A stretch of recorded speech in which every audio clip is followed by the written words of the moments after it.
Assalamualaikum warahmatullahi wabarakatuh. Alhamdulillah alladzi arsala rasulahu bil huda wa dinil haqq liyuzhirahu 'ala dini kullihi walau karihal musyrikun. Asyhadu an la ilaha illallah wahdahu la syarikalah wa asyhadu anna Muhammadan abduhu wa rasuluh sallallahu alaihi wasallam la nabiyya ba'da. Ma ba'du, qala Allah ta'ala fil Qur'anil Karim, a'udzu billahi minasy syaithanir rajim, bismillahirrahmanirrahim.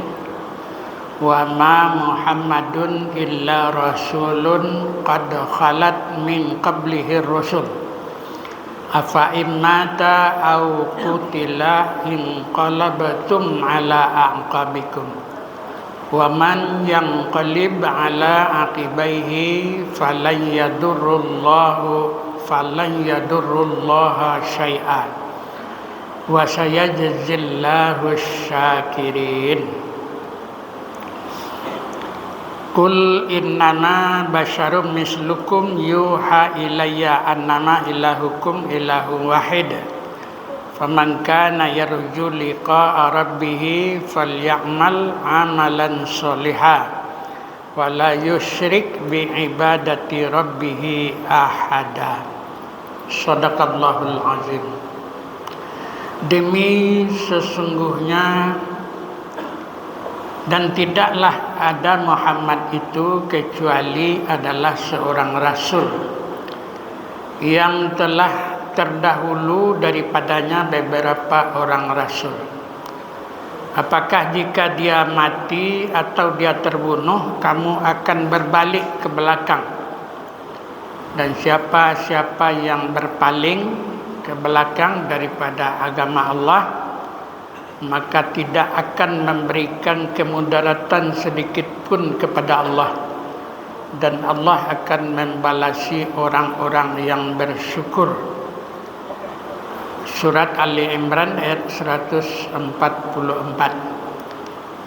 Katakanlah, hai Muhammad, sesungguhnya aku ini adalah manusia seperti kamu yang diwahyukan oleh Allah kepadaku wahyu, sesungguhnya Tuhan kamu itu adalah Tuhan yang Maha Esa.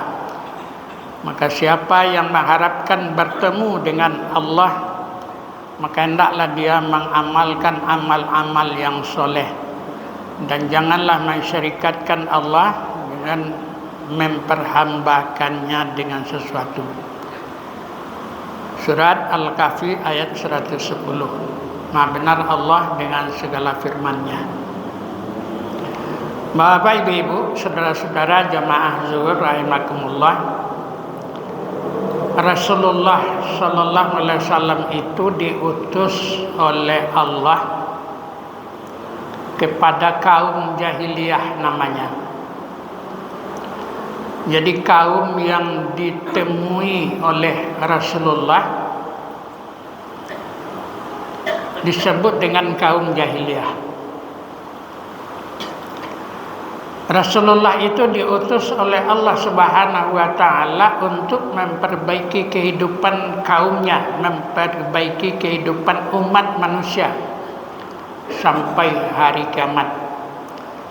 Jadi bukan saja untuk kaumnya, tapi untuk seluruh manusia sampai hari kiamat. Andaikan terlambat Allah mengutus Rasulullah, maka putus dan punahlah keturunan manusia. Karena orang-orang yang ditemui oleh Rasulullah itu sudah membiasakan, mentradisikan, kalau lahir anak padusi bunuh sekali. Tak terhitung jumlahnya anak-anak yang lahir, kalau perempuan dibunuh oleh orang tuanya sendiri, dikubur oleh orang tuanya sendiri, tidak terhitung jumlahnya. Dan itu sudah menjadi adat, sudah menjadi tradisi dan kebiasaan bagi mereka.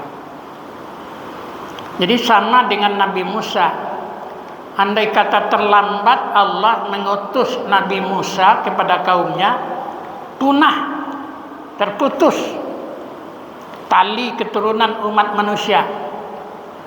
Karena setiap anak yang laki-laki kalau lahir langsung dibunuh. Tidak ada seorang pun yang bisa lepas daripada melahirkan anak laki-laki kecuali mereka itu dibunuh hidup-hidup, dikubur hidup-hidup. Jadi bapak-bapak, ibu-ibu, jamaah yang berbahagia, begitulah jahilnya manusia kalau tidak beragama. Istilah jahiliyah kepada kaum yang didatangi oleh Nabi Muhammad sallallahu alaihi wasallam ketika itu, yang pertama mereka itu dikatakan jahil atau jahiliyah karena tidak tahu dengan Tuhannya lagi. 570 tahun setelah ditinggalkan oleh Nabi Isa, itu tidak ada bekas sedikit pun tentang ketuhanan. Soalnya tidak ada orang yang tahu je Tuhan leh. Nan diajarkan oleh Nabi Isa alaihissalam itu tidak ada sama sekali. Kitab Injilnya sudah dibakar, sudah dibuang ke laut. Tidak ada yang asli. Hanya kitab karangan-karangan daripada pemuka-pemuka agamanya sendiri. Ini kitab Injil nang kini. Kau Injil isi otak manusia, tidak ada yang asli. Nah, berbeda dengan Al-Quran. Kalau Al-Quran kan jaminan daripada Allah akan dipeliharanya sampai hari kiamat. Nah, itu kelebihannya Al-Quran. Jadi kaum jahiliyah itu tidak tahu dengan Tuhan. Memang tidak tahu dia siapa yang akan disembah. Mereka-mereka yang menyadari bahwa menyembah berhala itu tidak patut, tidak pantas, mereka tidak ikut saja menyembah berhala. Sementara dia berfikir-fikir juga, mencari jalan, mencari pemahaman siapa sebenarnya yang akan kita sembah dalam hidup ini. Karena manusia itu butuh untuk pengabdian. Kalau tidak tentu dinyo kasia harus menyembah, ya bisa saja ke patung yang menyembah, bisa saja ke kuburan, dicari-carinya di manusia kok nang kari sambahnya. Kalau yang tidak tahu sianan harus disembah. Nah itulah makanya Allah mengutus Rasulullah sallallahu alaihi wasallam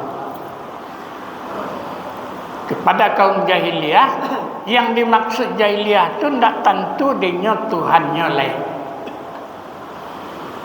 Sehingga mereka menyembah berhala, patung-patung yang mereka bikin dengan tangan-tangan mereka sendiri.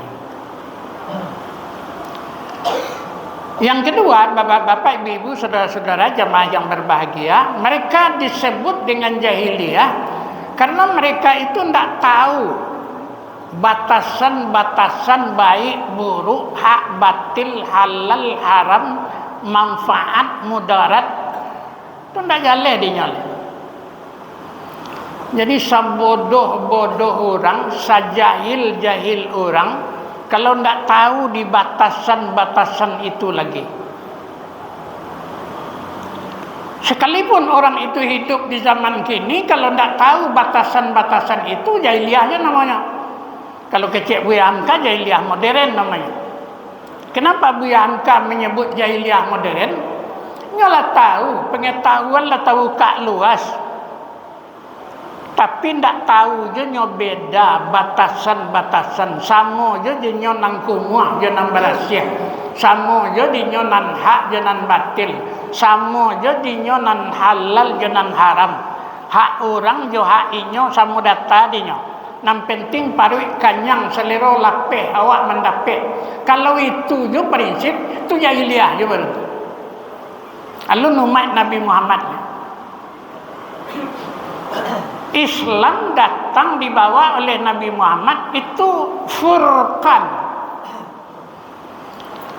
untuk membawa penjelasan-penjelasan untuk memperbedakan antara kebaikan, keburukan, antara yang disuruh dengan yang dilarang, hak dan batil, halal dan haram, hak orang, hak kita, kewajiban, hak, itu harus berbeda. Harus tahu kita bedanya. Jangan sama sedawak sadonya. Punya orang, punya awak, hak orang, hak awak. Simpak sintuang saja. Bahasa lero kelapeh. Jatah orang bansai dimakan juga dipugaya, kan tak? Jatah orang miskin disantung juga, jalan dimakan juga, toer dimakan juga, habis sesadonya dimakan, lama sesadonya. Tak tahu siapa punya, tak tahu hak atau batil, tak tahu halal atau haram. Kalau itu je prinsip baru, itu masih jahiliyah. Itu nak dikatakan jahiliyah. Nang sabana jahil itulah, udah nak tahu batih tu. Nang samu data sedinya. Nak tahu batih salimo jo cindu. Samu sedinya salimo jo cindu. Nah, itu parah. Jadi bapak-bapak dan ibu-ibu jamaah yang berbahagia, dua itu yang bisa kita sampaikan. Jahiliyah itu karena tidak tahu dia siapa Tuhannya. Yang kedua, jahiliyah mereka itu dikatakan karena mereka